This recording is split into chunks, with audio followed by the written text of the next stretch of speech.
Nothing's more surprising than the beginnings of the conflict. The Founding Fathers, like George Washington, were wealthy patricians. The last thing they wanted was a revolution. Yet the rich and powerful came to lead this uprising, one which would ultimately turn their privileged society upside down. As in all history, at the time, nobody knew where they were going, and they certainly didn't know how everything would turn out. But without intending it, they came up with the most revolutionary idea of the modern world, the idea that without kings and noblemen, ordinary people could govern themselves. In the 1760s, the 13 American colonies are an outpost of the British Empire. Most of North America is a wilderness inhabited by Indian tribes. A few dirt paths link the colonies. It takes 2 weeks to get a letter from Boston to New York, and most colonists have never traveled more than 30 miles from the place where they were born. You wouldn't recognize America geographically or politically. It was a society strung out along the Atlantic seaboard. It was a totally rural society. There were only a handful of cities with as many as 10,000 people in them. New York being one, Boston, Philadelphia, and Charleston.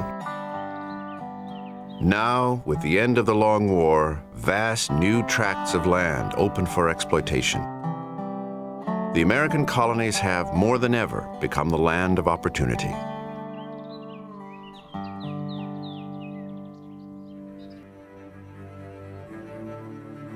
London, spring of 1765. A debate in Parliament over what seems to be a very small shift in colonial policy. Running the overseas provinces has become extremely expensive. Parliament announces that for the first time, the Americans will pay a small tax, not to their local legislatures, but directly to England. It is called the Stamp Act because taxed items will have to carry a stamp, paid for by the user. Test pressings are made, and the new tax is set to go into effect in the fall. It takes 6 weeks by sailing ship for news of the tax to cross the ocean. When it arrives, the news creates a firestorm up and down the continent.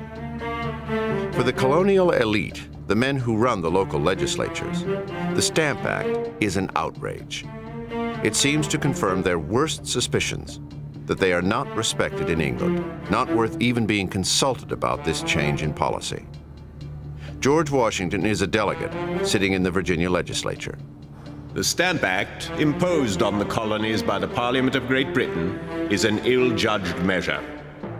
Parliament has no right to put its hands into our pockets without our consent. Even royal appointees like the highly regarded Thomas Hutchinson, Chief Justice of Massachusetts, are upset. You must not deprive the colonies of their right to make laws for themselves.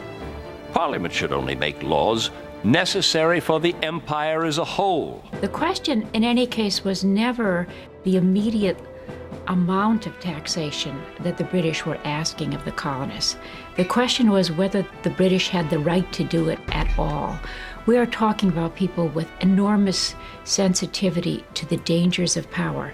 If you conceded the right to Parliament to tax, and if there was no check on it, no limit, it could go on indefinitely. You could be bled white.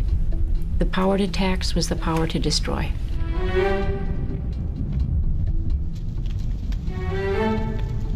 The colonial legislators send official petitions to the British Parliament, petitions that are completely ignored. The colonists had been saved from the spectre of the French and Indians, and there certainly were a lot of people in Britain who thought that they should be properly grateful for all this effort that had been expended on their behalf, mostly at the expense of the British taxpayer, and that it wasn't unreasonable that they should pay a modest share, a great deal less than 100%, of the cost of imperial defence in the future. The intimidation of royal officials spreads to other colonies. Would-be stamp distributors are attacked. Stamp paper is seized when it arrives from England.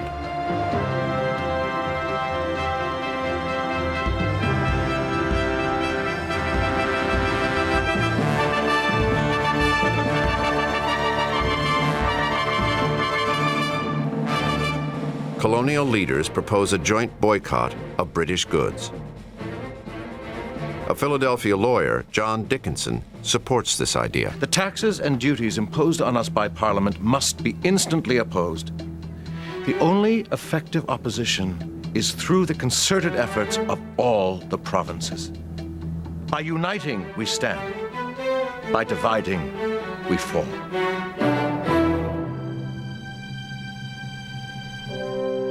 The pressure brings results. In February 1766, Parliament repeals the stamp tax. Throughout the 13 colonies, there is a sigh of relief.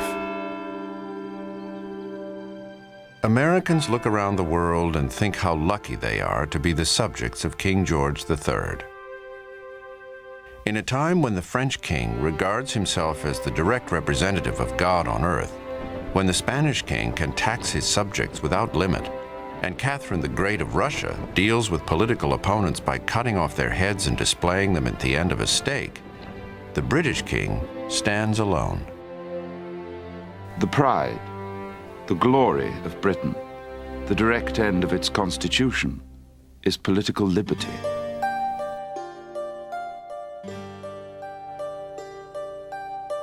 The protests over the Stamp Act ended in victory for the colonists. Many members of Parliament feel that this is a dangerous precedent, one that will encourage further disobedience. These presumptuous colonials will have to be brought under control. On the same day that the Stamp Act was repealed, they had passed a new piece of legislation, the Declaratory Act, asserting the absolute right of the British Parliament to make laws for the American colonies in all cases whatsoever. A year later, Parliament puts teeth in the act with a new set of taxes on the colonies, this time in the form of stiff duties on manufactured goods from England. Everything from paint to window panes to tea. Benjamin Franklin fears there is going to be another firestorm of colonial protest and sends this poem to American newspapers, urging moderation. We have an old mother who peevish is grown. She snubs us like children that scarce walk alone. She forgets that we're grown with sense of our own. If we don't obey orders, whatever the case, she frowns and she chides and loses all patience, and sometimes she hits us a slap in the face. Her orders are so, we often suspect, that age has impaired her of sound intellect. But still, an old mother should have due respect. The idea that a body of men in England, who know nothing about the colonies, who see nothing of the misery that their taxes will inflict upon us, have given themselves the right to command our lives and our property at all times and in all cases whatsoever. This is the logic of robbers and highwaymen.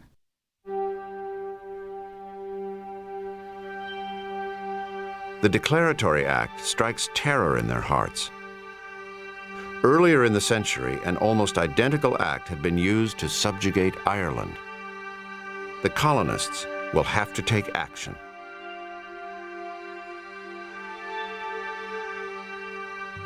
They know they have the power to hit England where it hurts. They will boycott British goods. George Washington.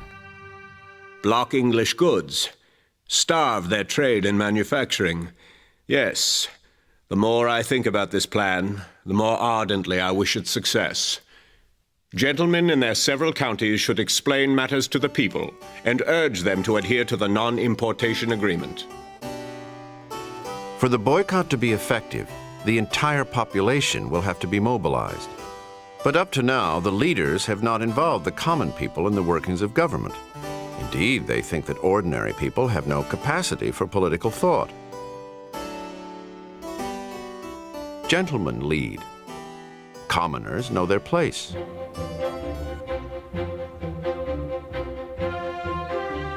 As the boycott grows and shops once filled with British merchandise begin to empty, more and more people are choosing to make do without imported manufactured goods.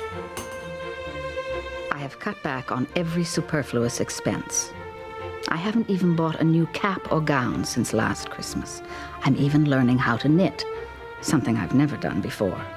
Making stockings out of good New England wool, throwing my mite for the public support. The very idea that their American cousins are involving commoners, and now even women, in politics, is a subject for hilarity by London cartoonists. But the merchants and manufacturers in England are not amused. Their factories and counting houses are feeling the pinch.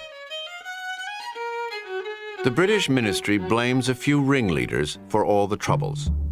The letter confirms what the British government is already thinking. Order must be restored in Massachusetts. In what they consider merely a police action, they send a brigade of troops to Boston to quell the rioters and arrest the ringleaders.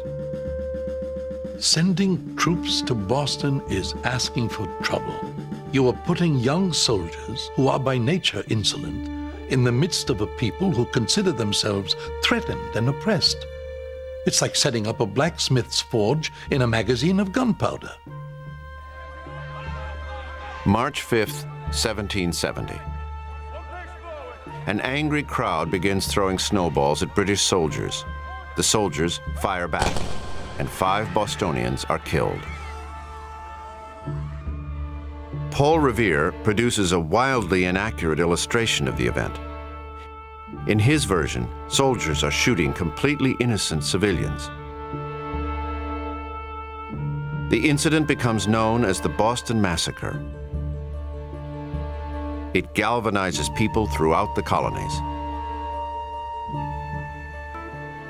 Then, on December 16th, 1773, the day the tax must be paid, a group of men dressed up as Mohawk Indians dumped 340 chests of tea into Boston Harbor. The Tea Party was a very limited act of violence, in fact. They do nothing but dump tea. A padlock is broken, it's replaced. We think of this as a lot of yahooing and yelping and noise. It was just sort of ploop, ploop, ploop. They were very, very careful to keep this from getting out of hand. We're all throwing the tea overboard. We catch someone in our party trying to stuff some of the tea into his pockets. He is stripped of his booty and his clothes, and we send him home naked, in disgrace. Then we went home, in an orderly fashion. Boston enjoys the most peaceful night it has had in many a month.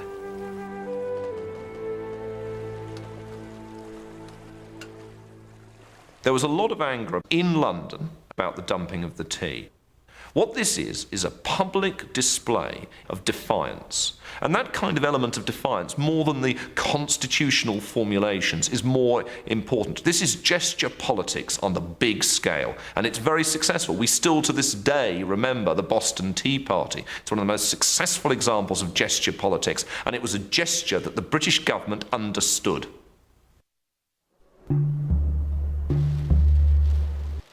Now, in Parliament, the hardliners take charge.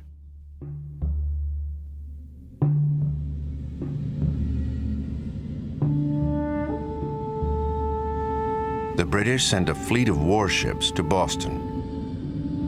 They encircle the harbor as if it were an enemy port. The ships clear their guns, ready for firing. The greatest fear of the colonists, British tyranny, seems to have come true. The port of Boston is closed. Massachusetts is put under military rule. Its government enforced at the point of a gun.